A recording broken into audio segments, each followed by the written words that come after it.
Hello student. आप सभी का ग्रामोदय महाविद्यालय के डिजिटल प्लेटफॉर्म पर हार्दिक स्वागत है। गाइस, हमने फोटोसिंथेसिस यूनिट चालू की थी और फोटोसिंथेसिस यूनिट में हमने उसके जनरल इंट्रोडक्शन की बात की। तो प्रकाश संश्लेषण है, उसकी डेफिनेशन क्या है, किस प्रकार वो कैरी होती है, इन सब के बारे में हमने बात की। सबसे पहले हमने जो लाइट रिएक्शन उसके बारे में बात की। फिर डार्क रिएक्शन के अंदर C3 साइकिल, C4 साइकिल, और आज हम जो है ये जो PAM साइकिल है, प्रोसेलियन एसिड मेटाबॉलिज्म जो साइकिल है, उसके बारे में आज हम बात करें। तो गाइज, फोटोसिंथेसिस की डेफिनेशन के अंदर ही हमने बता दिया था कि भाई जो प्रकाश संश्लेषण एक ऐसी प्रक्रिया है जिसमें जो पौधे हैं, उन पौधों के हरे भागों द्वारा जो भी ग्रीन पार्ट है, जैसे उसकी लीफ हो गई, तो उसके हरे भागों द्वारा CO2 तथा जल की प्रेजेंस में CO2 तथा जल की प्रेजेंस में और क्लोरोफिल और लाइट के प्रेजेंस में कार्बोहाइड्रेट का निर्माण होता है, जो शुगर का निर्माण होता है, और बाई प्रोडक्ट के रूप में ऑक्सीजन निकलती है। यही प्रकाश संश्लेषण। तो प्रकाश संश्लेषण क्या है? तो प्रकाश संश्लेषण पादप के हरे भागों द्वारा CO2 तथा जल की उपस्थिति में क्लोरोफिल तथा प्रकाश की सहायता से कार्बोहाइड्रेट या शुगर का निर्माण प्रकाश संश्लेषण कहलाता है। और हमने बात करी थी कि भाई प्रकाश संश्लेषण एक रिडॉक्स रिएक्शन प्रकाश संश्लेषण एक रिडॉक्स रिएक्शन है, क्योंकि उसके अंदर रिडक्शन तो होता है CO2 का और जल का होता है ऑक्सीडेशन। CO2 रिड्यूस्ड होकर के कार्बोहाइड्रेट का निर्माण करती है तथा जल ऑक्सीडाइज्ड होकर ऑक्सीजन का निर्माण करता है। प्रकाश संश्लेषण की प्रक्रिया के अंदर हमें ऑक्सीजन बाई प्रोडक्ट के रूप में मिलती है। तो प्रकाश संश्लेषण की प्रक्रिया में हमें क्या मिलेंगे? हमें एक तो कार्बोहाइड्रेट का अणु मिलेगा और 6 हमें मिलेंगे ऑक्सीजन के मॉलिक्यूल, और 6 ही हमें वापस जल के अणु मिलते हैं। यह एक प्रकार की रिडॉक्स रिएक्शन। प्रकाश संश्लेषण की प्रक्रिया में दो पदों में होती है। एक तो होती है लाइट रिएक्शन, जो लाइट डिपेंडेंट होगी, और एक होती है डार्क रिएक्शन। तो हमने पहले बात करी थी कि भाई लाइट रिएक्शन में क्या होगा। लाइट रिएक्शन होती है जो हरे पौधों की जो पत्तियां हैं, उन पत्तियों में पाई जाती है mesophyll cell, leaf mesophyll cell. उन लीफ मीजोफिल सेल के अंदर पाए जाते हैं क्लोरोप्लास्ट, हरित लवक। हरित लवक के अंदर पाए जाते हैं ग्रेना और थाइलेकोइड की झिल्लियां। तो थाइलेकोइड की जो झिल्ली होती है उस पर वर्णक तंत्र होते हैं, पिगमेंट सिस्टम होते हैं, क्लोरोफिल पिगमेंट पाया जाता है, कैरोटिनॉइड्स, फाइकोविलेंस इत्यादि वर्णक पाए जाते हैं। तो ये वर्णक क्या करते हैं? ये प्रकाश को ट्रैप करते हैं, लाइट को ट्रैप करते हैं, और यहाँ पर वाटर की स्प्लिटिंग होती है, और इस लाइट रिएक्शन में हमको ATP तथा NADPH2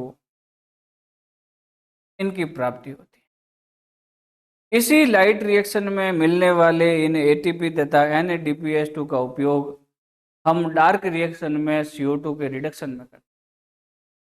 डार्क रिएक्शन में हम इन्हीं ATP तथा NADPH2 का उपयोग करके CO2 को रिड्यूस्ड करके कार्बोहाइड्रेट या शुगर का निर्माण करते हैं। तो डार्क रिएक्शन में सबसे पहले हमने केल्विन साइकिल देखा था। केल्विन साइकिल में हमने बात करी कि वही जो केल्विन साइकिल है, C3 साइकिल है, इसे मेल्विन केल्विन ने दिया था, और इसके अंदर जो बनने वाला प्रथम स्थायी उत्पाद है वो 3-फॉस्फोग्लिसरिक एसिड है। और इसके अंदर जो C3 साइकिल है, C3 साइकिल के अंदर आपको देखने को मिलेगी एक तो कार्बोक्सिलेशन रिएक्शन, और फिर ग्लाइकोलाइटिक रिवर्सल, और RUBP पुनर्निर्माण।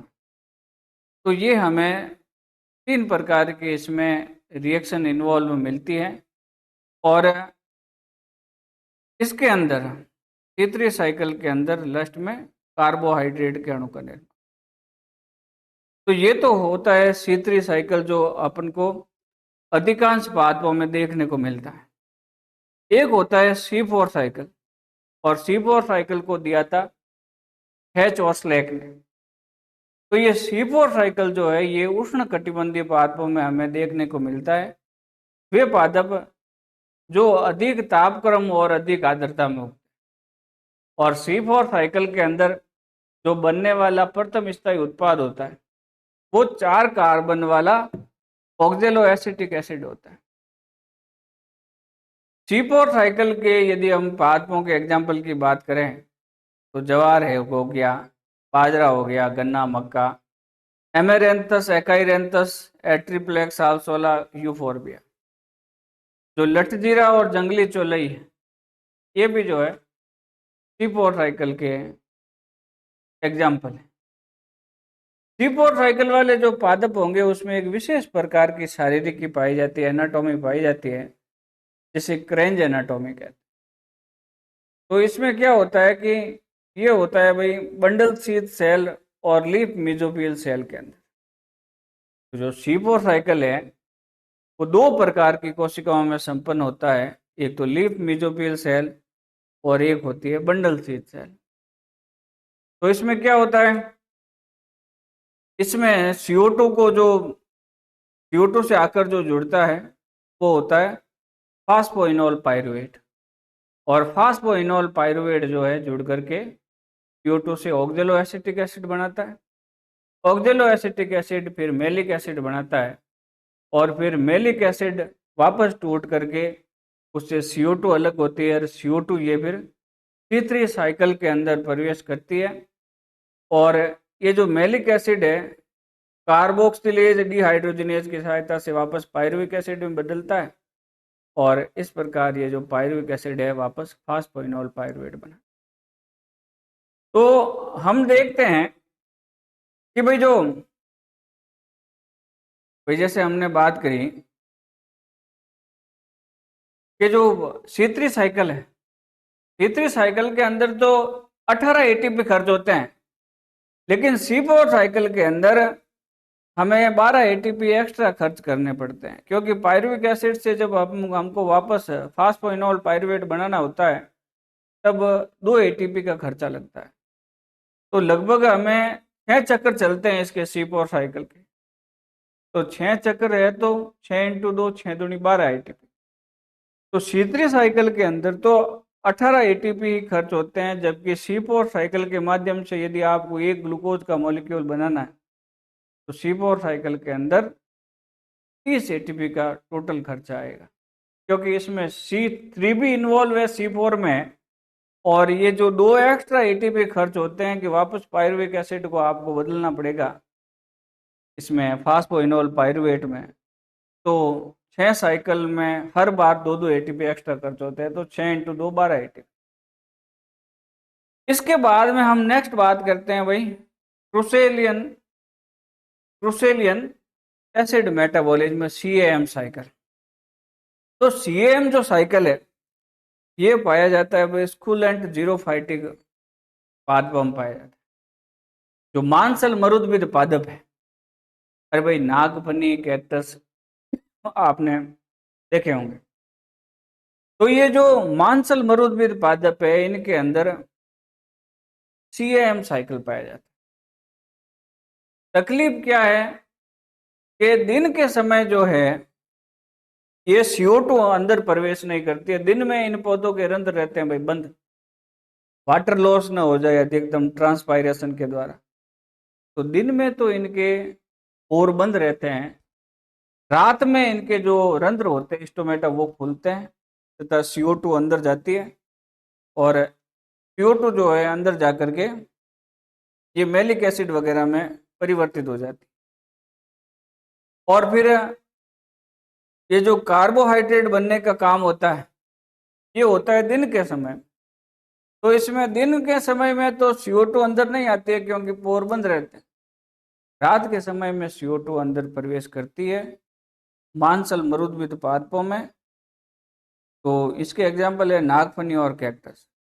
और ये जो है CAM साइकिल, इसके अंदर क्या होगा, यदि हम एग्जाम्पल की बात करें तो एग्जाम्पल हो गया इसके नागफनी और कैक्टस। मीजोफिल सेल के जो उत्पाद बनेंगे वो रात में बन जाते हैं भाई, मैलिक एसिड हो। और बंडल शीत सेल के उत्पाद जो है दिन में बनते हैं। बंडल शीत सेल से फिर CO2 बाहर निकल जाते हैं। तो एक बार हम इसको समझते हैं। तो हमने यहाँ पर नोट किया है, इसको एक बार यहाँ से हम रीड करते हैं। तो CAM साइकिल क्रेसोलियन एसिड मेटाबॉलिज्म। तो यहाँ पर लिखा हुआ है कि भाई क्रेसोलियन एसिड मेटाबॉलिज्म को हम CAM फोटोसिंथेसिस के भी नाम से जानते हैं। Is carbon fixation pathway. अरे भाई हम कर क्या रहे हैं कि जब हम कार्बोहाइड्रेट बनाते हैं इसका मतलब ये कार्बन का तो फिक्स ही तो कर रहे हैं। अरे भाई जो वातावरण में मुक्त जो CO2 है उसको फिक्स करके हम कार्बोहाइड्रेट बना रहे हैं, तो ये फिक्सेशन है। That evolved in some plants on adaptation to arid condition है क्या भाई, जो बहुत ही शुष्क परिस्थितियों में पाए जाते हैं, जैसे कैक्टी हो गया, ऑर्किड्स हो गया, और ब्रोमीलियाड्स हो गया, आइसोइटिस, क्रेसुला, लिट्रोला और सेजिटेरिया और वेलिस्नेरिया। तो इनके अंदर आपको जो है इन पादपों के अंदर CAM साइकिल देखने को मिलता है, जो बहुत ही हार्श कंडीशन, बहुत ही एरिड कंडीशन के अंदर पाए जाते हैं। इसमें क्या होगा, that allows a plant to photosynthesize during the day but only exchange gases at night। अब इसमें प्रकाश संश्लेषण की क्रिया तो दिन में ही होगी, लेकिन जो गैसों का जो एक्सचेंज है, आदान प्रदान, वो रात में होगा भाई। In a plant using full CAM the stomata in the leaves remain shut during the day to reduce evapotranspiration but they open at 9 to collect CO2। यहाँ पर लिखा हुआ है कि भाई जो CAM साइकिल वाले जो प्लांट होते हैं उसमें पर्णरंध्र स्टोमेटा दिन के दौरान बंद रहते हैं, क्योंकि पानी वाष्पोत्सर्जन के द्वारा बाहर न निकल जाए। लेकिन ये पर्णरंध्र रात में खुलते हैं क्योंकि CO2 को अंदर स्टोर कर ले। और क्या करते हैं कि and it allowed it to diffuse into the mesophyll cell. जो पर्ण मध्योतक कोशिका है उसके अंदर स्टोर कर लेते हैं। CO2 को जो है फिर मैलिक एसिड में कन्वर्ट कर दिया जाता है। The CO2 is stored as 4 carbon malic acid in vacuoles at night and then the daytime the malate is transported to chloroplast where it is transported to chloroplast, converted होता है वापस CO2 में। जो malic acid है वो वापस जो है दिन के समय CO2 में कन्वर्ट हो जाता है, ठीक है। और the pre collected CO2 is concentrated around the enzyme rubisco. In increasing photosynthetic efficiency, this mechanism of acid metabolism was first discovered in plant family of the Cruciaceae। तो Cruciaceae फैमिली के अंदर जब ये सबसे पहले देखा गया CAM साइकिल, तो इसे क्रूसेलियन एसिड मेटाबॉलिज्म नाम दे दिया गया। तो क्या होता है कि दिन के समय तो कोई गैसों का आदान प्रदान होता नहीं, रात के समय CO2 को अंदर लेकर के मैलिक एसिड में कन्वर्ट कर देते हैं, और दिन के समय वापस मैलिक एसिड को तोड़कर CO2 बाहर निकल जाती है। और CO2 फिर अब यहाँ पर तीसरी साइकिल में घूमेगी और कार्बोहाइड्रेट का निर्माण करेगी। क्योंकि ये साइकिल सबसे पहले देखा गया था इसमें क्रूसुलेसी फैमिली के सदस्यों में, इसलिए इसका नाम ही रख दिया क्रूसेलियन एसिड मेटाबॉलिज्म। अब CAM is adaptation to minimize photo respiration। प्रकाश श्वसन को कम करने के लिए यह एक प्रकार का अनुकूलन है मरुद्भिद पाद। प्रकाश श्वसन एक लॉस वाला फिनोमेना है, जिसमें पादप को लॉस होता है भाई। अब देखो इसमें क्या होता है, रात के समय में नाइट के समय में CO2 आई अंदर, CO2 जो है फास्फोइनोल पाइरुवेट से जुड़ करके ऑक्जेलो एसिटिक एसिड में कन्वर्ट, और ऑक्जेलो एसिटिक एसिड फिर कन्वर्ट हो गया मैलिक एसिड रात के समय। तो जो CO2 आई वो फास्फोइनोल पाइरुवेट से मिलकर के ऑक्जेलो एसिटिक एसिड और फिर मैलिक एसिड में कन्वर्ट। ये मैलिक एसिड फिर दिन के समय में क्या करेगा भाई, वापस CO2 में टूटेगा, ठीक है, CO2 में टूटेगा और ये CO2 फिर C3 साइकिल में इन्वॉल्व होगी। यहाँ पर रुबिस्को एंजाइम की सहायता से कार्बोहाइड्रेट का निर्माण होगा, और फिर वापस जो ये बचता है मैलिक एसिड, जो टूटा हुआ यहाँ पर पायरुविक एसिड बचता है, ये फिर वापस फास्फोइनोल पाइरुवेट में कन्वर्ट हो जाता है।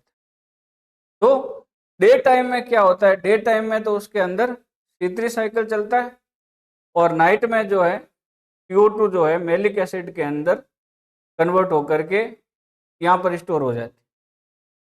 ओके गाइस, आज के लिए इतना ही।